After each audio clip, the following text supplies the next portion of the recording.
ನಾನ್ ಕೆಲಸ ಬಿಟ್ಟು 30 ದಿನ ಆಗಿತ್ತು. ಇವಳು ಮುಖ ನೋಡಿ ನಾನು 40 ದಿನ ಆಗಿತ್ತು. ಇವಳು ಯಾರು ಅಂತ ನೋಡ್ತಾ ಇದೀರಾ? ಇವಳು ನಾನು ಒಡಿ ತಂಗಿ ಅಲ್ಲ, ದೇವ್ರ ಕೊಡಿ ತಂಗಿನೂ ಅಲ್ಲ, ಆಫೀಸ್ ಕೊಟ್ಟ ತಂಗಿ. ಆಫೀಸ್ ಅಲ್ಲಿ ನನಗೆ ಸಿಕ್ಕಿದೊಂದು ಮಾಣಿಕ್ಯ ಅಂತಾನೆ ಹೇಳ್ಬೋದು. ಇವಳು ಊರ್ಗ್ ಹೋಗಿ ಸುಮಾರು ಒಂದು 40 ದಿನ ಆಗಿತ್ತು. ನಾನು ಆಫೀಸ್ ಬಿಟ್ಟು ಬರ್ಬೇಕಾದ್ರೆ ಇವಳು ಆಫೀಸಲ್ಲಿ ಸಹ ಇರಲಿಲ್ಲ. ಅದಕ್ಕೆ ಬೆಂಗಳೂರಿಗೆ ಬಂದ ತಕ್ಷಣ ನನ್ನ ಹುಡ್ಕೊಂಡು ನಮ್ಮ ಮನೆಗೆ ಬಂದ್ಲು. ಏನಕ್ಕೆ ಅಂತ ಕೇಳಿದ್ರೆ ಅದು ರಾಖಿ ಕಟ್ಟೋದಿಕ್ಕೆ. ನನ್ನ ಪ್ರಕಾರ ಅದು ರಾಖಿ ಆದ್ರೆ ಅವಳ ಪ್ರಕಾರ ಅದು ರಾಘವೇಂದ್ರ ಸ್ವಾಮಿ ಮಠಕ್ಕೆ ಹೋಗಿ ಅಲ್ಲಿ ಪೂಜೆ ಮಾಡಿಸಿ ತಂದಿರೋ ತಾಯ್ತಾ ಅಂತೆ. ಅವಳು ಮನ್ಸಾರ ಕಟ್ತಾ ಇದ್ರೆ ನಾನು ಮನ್ಸಾರ ಕಟ್ಸ್ಕೊಳ್ತಾ ಇದ್ದೀನಿ. ರಾಖಿ ಕಟ್ಟಿದ್ಮೇಲೆ ಎಲ್ಲ ತಂಗಿರು ಏನ್ ಕೇಳ್ತಾರೆ? ಗಿಫ್ಟ್ ಕೇಳ್ತಾರೆ. ಅದಕ್ಕೆ ನಾನಂದೆ, ನಿನಗೆ ನಾನ್ ಸಿಕ್ಕಿರೋದೇ ಹೆಚ್ಚು ಕೊಡ, ಅದೇ ನಿನ್ ದೊಡ್ಡ ಗಿಫ್ಟ್ ಅಂತ ಹೇಳ್ದೆ.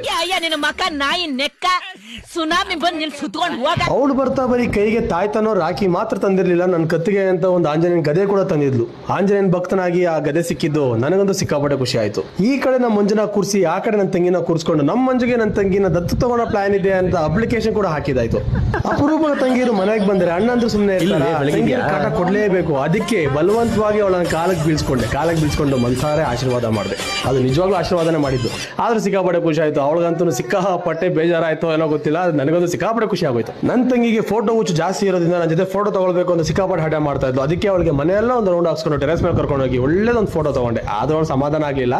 ನಮ್ಮ ಮುಖ ಚೆನ್ನಾಗಿಲ್ಲ, ಆದ್ರೂ ಏನು ಮಾಡೋಕ್ಕಾಗಲ್ಲ ಅಂದ್ಬಿಟ್ಟು ಒಂದೆರಡು ಫೋಟೋ ತಗೊಂಡು ಅವಳು ಸಮಾಧಾನಕ್ಕೋಸ್ಕರ ಪೋಸ್ಟ್ ಮಾಡಬೇಕು, ಸ್ಟೋರಿ ಹಾಕ್ಸ್ಬೇಕು ಅಂತ ವಿಡಿಯೋ ಕೂಡ ಮಾಡ್ಕೊಂಡೆ. ನನ್ನ ತಂಗಿ ಪ್ರಕಾರ ಅವಳು miss India, miss world, miss universe ಅದಕ್ಕಿಂತ ಮೇಲೆ ಅಂತೆ. ಆದ್ರೆ ನಮ್ಮ ಪ್ರಕಾರ ಅಂತೂ ಅವಳು ಹೊರಡೋ ಟೈಮ್ ಬಂತು, ನಾನ್ ಕಳ್ಸ್ಕೊಡೋ ಟೈಮ್ ಬಂತು. ಅದಕ್ಕೆ ಕೊನೆಯದಾಗಿ ಒಂದು ಫೋಟೋ.